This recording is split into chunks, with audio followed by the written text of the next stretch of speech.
तो electron transport system पहली बार तो हम करते ही इलेक्ट्रॉन ट्रांसपोर्ट सिस्टम से हमको पता चलता कि एटीपी कैसे प्रोड्यूस होगी। हमने देखा ग्लाइकोलाइसिस के अंदर, इसके अलावा link reaction and Krebs cycle में इन सभी के अंदर NADH2 एंड FADH2 तैयार होते हैं। अब ये रिड्यूस फॉर्म है कोएंजाइम का, रिड्यूस फॉर्म ऑफ कोएंजाइम क्योंकि यहाँ पे हाइड्रोजन ऐड हो गया इसलिए क्या है, रिड्यूस फॉर्म है। बट जब हम अगली बार ग्लाइकोलाइसिस करेंगे, लिंक रिएक्शन करेंगे, क्रेब्स साइकिल करेंगे तो हमको इनका ऑक्सीडाइज फॉर्म लगेगा, NAD लगेगा एंड FAD लगेगा।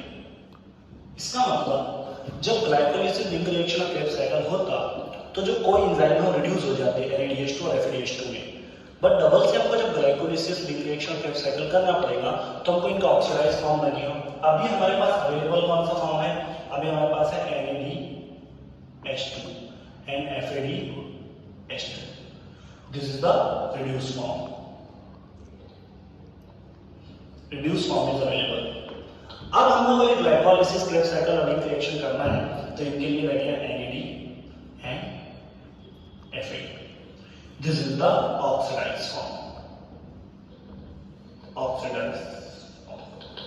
तो ये रिड्यूस फॉर्म है, ये ऑक्सीडाइज्ड फॉर्म है। ऑक्सीडाइज्ड फॉर्म क्यों है? ऑक्सीडाइज्ड फॉर्म क्यों लगे हम? क्योंकि जब भी हम अगली बार ग्लाइकोलाइसिस करेंगे, लिंक रिएक्शन करेंगे, क्रेब्स साइकिल करेंगे तो वहां पे हाइड्रोजन को कैच करने के लिए हमको फिर से ऑक्सीडाइज्ड फॉर्म लगेगा। इसका मतलब रिड्यूस कोएंजाइम को ऑक्सीडाइज्ड फॉर्म में कन्वर्ट करने के लिए हमको लगता है इलेक्ट्रॉन ट्रांसपोर्ट सिस्टम। अब हमको मकसद समझ में आ गया, what is the aim or the target of electron transport system? It is going to convert the reduced form of the coenzyme into their oxidized form. ठीक है। और जब रिड्यूस कोएंजाइम ऑक्सीडाइज्ड फॉर्म में कन्वर्ट होते तो इसी के अंदर हम देखते हैं एटीपी का फॉर्मेशन। एटीपी का क्या होता है? Formation. So this is the basic concept of the electron transport system. Now we are going to discuss about the what is electron transport system. देखिए,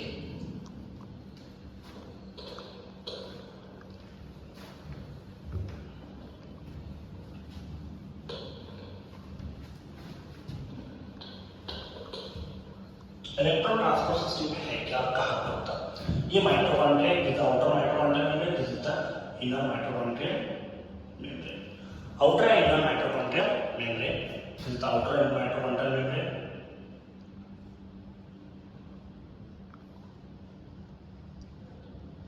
Chondrial membrane and this is inner mitochondrial membrane.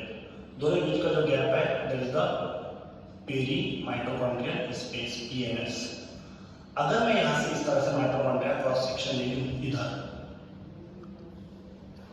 तो यहां पर हमारे पास हो जाएगा, हम ये समझ लेते कि this is the outer mitochondrial membrane,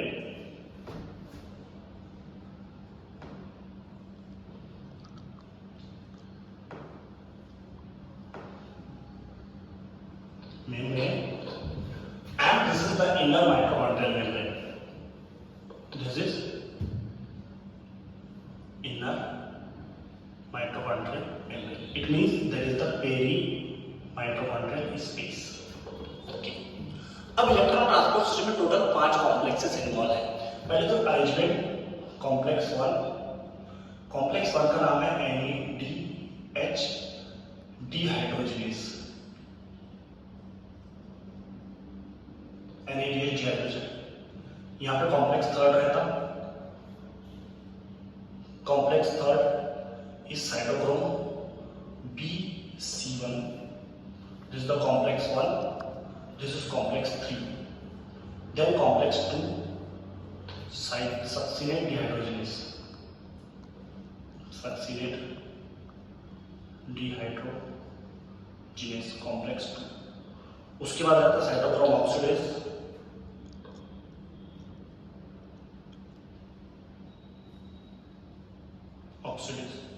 और लास्ट में रहता है F0 F1 पार्टिकल। तो 5 कॉम्प्लेक्सेस है इलेक्ट्रॉन ट्रांसपोर्ट सिस्टम में पहला है डिहाइड्रोजन, दूसरा है सक्सिनेट डिहाइड्रोजन, तीसरा है साइटोक्रोम ऑक्सीडेज और ये है सेकंड वाला है सक्सिनेट डिहाइड्रोजन, तीसरा है साइटोक्रोम BC1, चौथा है साइटोक्रोम ऑक्सीडेज और पांचवा है F0F1। अब होगा ये कि 5 कॉम्प्लेक्स हो गए। कॉम्प्लेक्स 1 का नाम हो गया NADH dehydrogenase,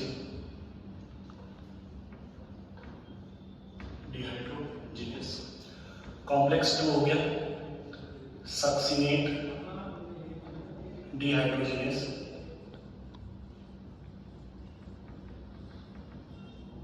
complex 3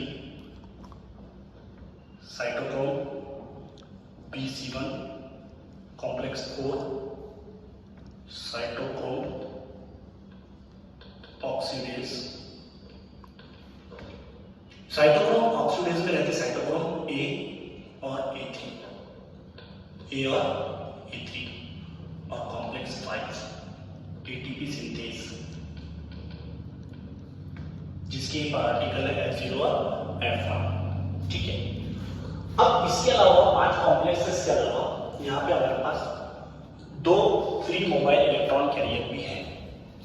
free mobile electron carrier 2 हमारे पास क्या है? Free mobile electron carrier, free mobile electron carrier. Free mobile electron carrier कौन कौन है? एक है साइटोक्रोम C,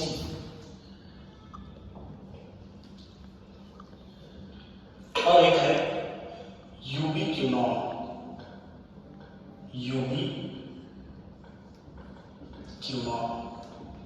अब इसके 2 फॉर्म है यूबीक्विनोन की। सबसे पहले what is the position of cytochrome C? Cytochrome C की पोजीशन क्या है? साइटोक्रोम C यहां पर प्रेजेंट है। Cytochrome C very very important position of cytochrome C, outer side of inner mitochondrial membrane. This is the inner mitochondrial membrane, उसकी outer side यानी पेरीमाइटोकॉन्ड्रियल space की side यहां पर position of very very important, सबसे important point है cytochrome C की position of cytochrome C present on outer side of inner mitochondrial membrane.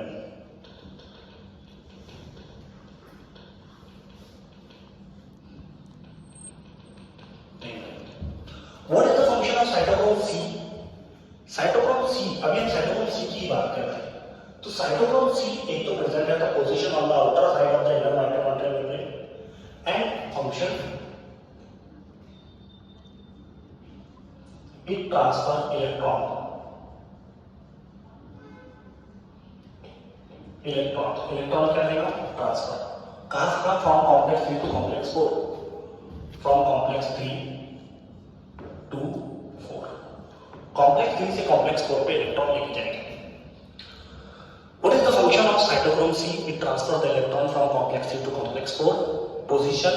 Position of the cytochrome C present on the outer side of inner mitochondrial membrane towards the perimitochondrial space और PMS perimitochondrial space। ठीक है, एक और free mobile electron carrier बताया मैंने यूबीक्विनोन। दूसरा जो free mobile electron carrier है, second free mobile electron carrier जो है वो यूबीक्विनोन। उसके 2 फॉर्म है, एक है यूबीक्विनोन और एक है यूबीक्विनोन यूक्यू जो है ये है यूबीक्विनोन, दैट इज ऑक्सीडाइज्ड फॉर्म।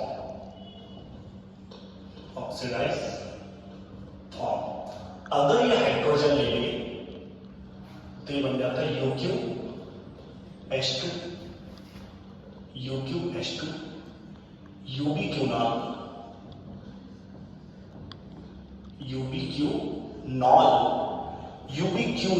और यूबीक्विनोन में फर्क है। ये यूबीक्विनोन है यूक्यू ऑक्सीडाइज्ड फॉर्म और यूबीक्विनोल UbQH2 जो रिड्यूस फॉर्म है,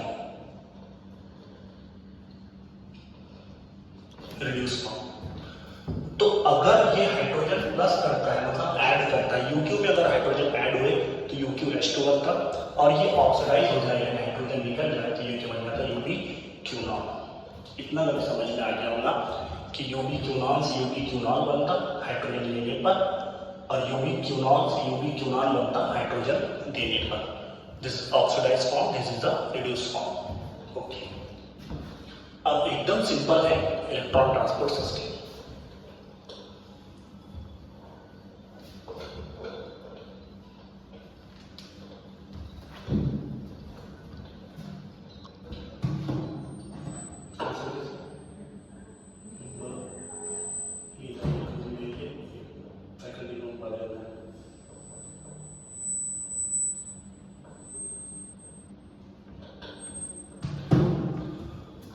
प्रोसेस,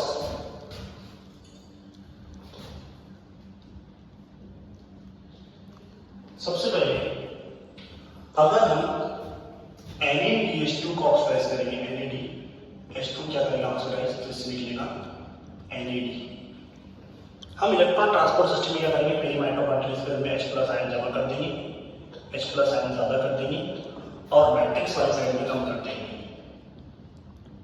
मैट्रिक्स में क्या कर देंगे, कम। H+ आयंस, H+ आयंस पहले माइटोकॉन्ड्रियल स्पेस में ज्यादा रहेंगे, मैट्रिक्स में क्या रहेंगे, कम।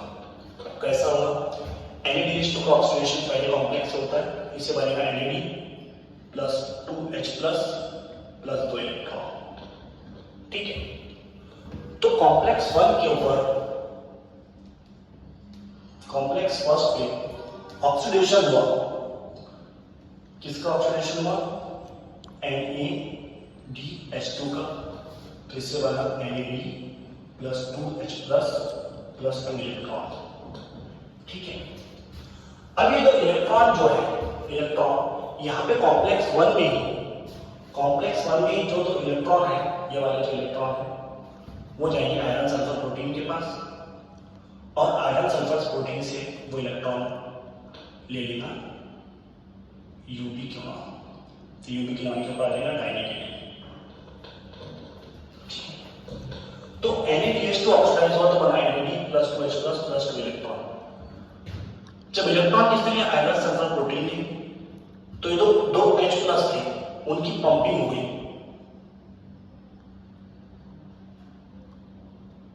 ये ऐसा नहीं बताते हैं हम, चलो ठीक है, यही पे बता देते हैं।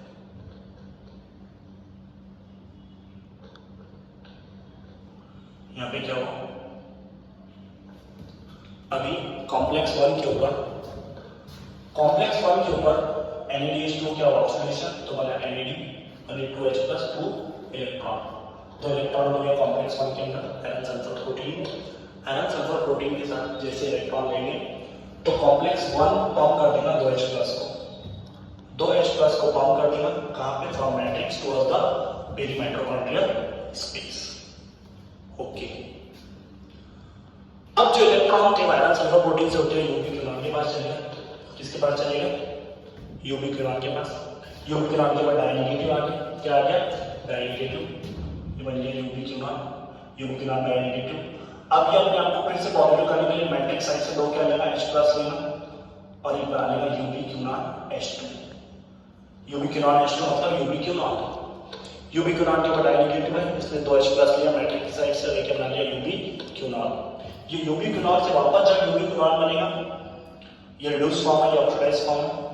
डबल से जब बनेगा, डबल से जैसे ही बनेगा तो होगा क्या, डबल से जैसे ही बना तो 2H+ फिर से लिखोगे, पहले उसने आयरन से 2 इलेक्ट्रॉन लिया, 2 इलेक्ट्रॉन लेने के बाद 2H+ लिया तो बन गया यूबी क्यूनॉन। यूबी क्यूनॉन डबल से ऑक्साइड होगा तो 2H+ रिलीज करेगा, 2H+ फिर से चले जाएंगे कहां पे, पेरीमाइटोकॉन्ड्रियल स्पेस में। आप देख रहे हैं कि हम पेरीमाइटोकॉन्ड्रियल स्पेस के H+ आयन को एक्यूमुलेट कर रहे हैं। अब इलेक्ट्रॉन चले जाएंगे किसके पास, कॉम्प्लेक्स 3 के पास। कॉम्प्लेक्स 3 बोले तो कॉम्प्लेक्स 3 साइटोक्रोम Bc1, क्या है कॉम्प्लेक्स 3, साइटोक्रोम Bc1। ये इलेक्ट्रॉन्स को लेना साइटोक्रोम B और C के पास, इसके पास थे जो इलेक्ट्रॉन कॉम्प्लेक्स 3 से होते हुए, कॉम्प्लेक्स 3 से मैंने पहले बताया था कॉम्प्लेक्स 3 से कॉम्प्लेक्स 4 पे जाते हैं इलेक्ट्रॉन, सेक्टर के पास नहीं आते, कॉम्प्लेक्स 3 से कॉम्प्लेक्स 4 और वो लेके जाता है साइटोक्रोम C। साइटोक्रोम C के पास इलेक्ट्रॉन आएंगे, वहां से ले लेंगे सीधे किसके पास, साइटोक्रोम ऑक्सीडेज के पास। साइटोक्रोम ऑक्सीडेज के पास जब इलेक्ट्रॉन आएंगे तो फिर से 2H+ आयन क्या करेगा, पंप कर देगा। तो अब तक हमने देखा NaDH2 का ऑक्सीडेशन कैसे हुआ। सबसे पहले NaDH2 आया, उससे निकला Na plus 2H plus 2 electron. ये जो 2 इलेक्ट्रॉन है उसको आयरन सल्फर प्रोटीन में लिया। जब इलेक्ट्रॉन आयरन सल्फर प्रोटीन के पास थे तो 2H प्लस की कॉम्प्लीमेंट, ठीक है। फिर वो आयरन सल्फर प्रोटीन से 2 इलेक्ट्रॉन आए यूबी क्यूनॉन के पास, यूबी क्यूनॉन ने 2 इलेक्ट्रॉन लिया और 2H प्लस। यूबी क्यूनॉन के पास जब 2 नेगेटिव आएंगे तो उसको 2 पॉजिटिव लगेंगे, वो मैट्रिक्स से क्या देगा 2H प्लस और बना लेगा ubiquinone reduce form. Reduce form double से ऑक्सीडाइज होगा, डबल से UQ बनेगा। UQ बनते समय में 2H प्लस क्या हो जाएगी, फिर से मैट्रिक्स के H प्लस का चलेगा पेरी माइटोकॉन्ड्रियल स्पेस में। अब इलेक्ट्रॉन कहां पे आ गए, कॉम्प्लेक्स 3 के पास, BC1 के पास, और BC1 से साइटोक्रोम C के होते हुए वो कहां पे, कॉम्प्लेक्स 4 के पास। कॉम्प्लेक्स 4 लिपिड से क्या करें, H प्लस की पंपिंग। तो आप देख रहे हैं H प्लस के आयन क्या होंगे, H प्लस आयन एक्यूमुलेट हो जाएंगे पेरी माइटोकॉन्ड्रियल स्पेस में। पेरी माइटोकॉन्ड्रियल स्पेस में H प्लस आयन ज्यादा हो गए, मैट्रिक्स में क्या हो गए, कम। मतलब कॉन्सेंट्रेशन ग्रेडियंट डेवलप हो गया, इधर कॉन्सेंट्रेशन ज्यादा, इधर कॉन्सेंट्रेशन कम। ओके, तो अब ये H प्लस आयन वापस आने की कोशिश करेंगे, तो उनका आने के लिए जो चैनल है, जिस चैनल से H प्लस आयन आ सकते हैं वो है F0। अब यहाँ पे पोटेंशियल ज्यादा है क्योंकि यहाँ पे H प्लस आयन ज्यादा है, यहाँ पे पोटेंशियल हो गया कम। जब भी कोई चीज ज्यादा पोटेंशियल से लो पोटेंशियल तरफ गई, पेन अभी हायर पोटेंशियल पे था, लोअर पोटेंशियल पे गया तो क्या रिलीज करा, एनर्जी। तो जब भी H प्लस आयन, ऐसा समझ सकते हैं कि कुकर में जो प्रेशर रहता है हायर पोटेंशियल रहता, बाहर निकलकर तो लोअर पोटेंशियल पे जाता है, ठीक है, जिसपे सीटी उड़ जाती है, एनर्जी रहती है हायर पोटेंशियल। तो H प्लस आयन क्या करेंगे, मूव करेंगे through the F0 through release होंगे from higher potential to lower potential, तो एनर्जी रिलीज होगी और उसी एनर्जी को पकड़ के F1 जो है वो ADP और IP को जोड़ देगा, क्योंकि जब H प्लस आ रहे हैं तो हायर पोटेंशियल से लोअर पोटेंशियल की तरफ आ रहे हैं, तो वो एनर्जी रिलीज करेंगे। एनर्जी रिलीज कर समय F1 उसी एनर्जी को पकड़ेगा और ADP और IP को जोड़ के बना देगा ATP। हर 2 H प्लस आयन की मूवमेंट पे, जब भी 2 H प्लस आयन मूव करेंगे from peri mitochondrial space towards the matrix, तो एक ADP का फॉर्मेशन होगा। सबसे पहले हमने देखा कि NaDH2 का ऑक्सीडेशन कैसे हुआ। NaDH2 का ऑक्सीडेशन स्टार्ट होता है कहां से, NaDH डिहाइड्रोजनेज से, उससे निकलता है Na plus 2H plus 2 electron. वो 2 इलेक्ट्रॉन जाते हैं आयरन सल्फर प्रोटीन के पास, तो कॉम्प्लेक्स 1 2H प्लस को पंप करता है। फिर वो इलेक्ट्रॉन जाते हैं यूबी क्यूनॉन के पास, यूबी क्यूनॉन के पास 2 इलेक्ट्रॉन गए तो वो 2H प्लस को लेता और यूबी क्यूनॉन बनाया था reduce form. Reduce form double से ऑक्सीडाइज होता तो 2H प्लस मूव कर जाते पेरी माइटोकॉन्ड्रियल स्पेस में। फिर इलेक्ट्रॉन जाते साइटोक्रोम BC1 कॉम्प्लेक्स 3 के पास, कॉम्प्लेक्स 3 से कॉम्प्लेक्स 4 तक ले जाने वाला कौन है, कॉम्प्लेक्स 3 से कॉम्प्लेक्स 4 तक ले जाने वाला है cytochrome C, which is present on the outer side of inner mitochondrial membrane. Now the electron move to the complex 4 cytochrome oxidase. Cytochrome oxidase फिर से 2H प्लस की पंपिंग करता, मतलब H प्लस 3 बार पंप हो गए, एक बार हुए कहां से, कॉम्प्लेक्स 1 से, दूसरा यूबी क्यूनॉन ने पंप किया, तीसरा कॉम्प्लेक्स 4 ने पंप किया, तो 6 H प्लस पंप हो गए। मैंने बताया 2H प्लस जब जाएंगे तो एक एटीप बनेगा, 4 H प्लस जब जाएंगे तो 2 एटीप बनेंगे और 6 H प्लस जब जाएंगे तो 3 एटीप बनेंगे। इसका मतलब NaDH2 के ऑक्सीडेशन से 3 एटीपी का फॉर्मेशन होता है। 3 एटीपी का क्या होता है, फॉर्मेशन। फाइनल पॉइंट है ऑक्सीडेशन ऑफ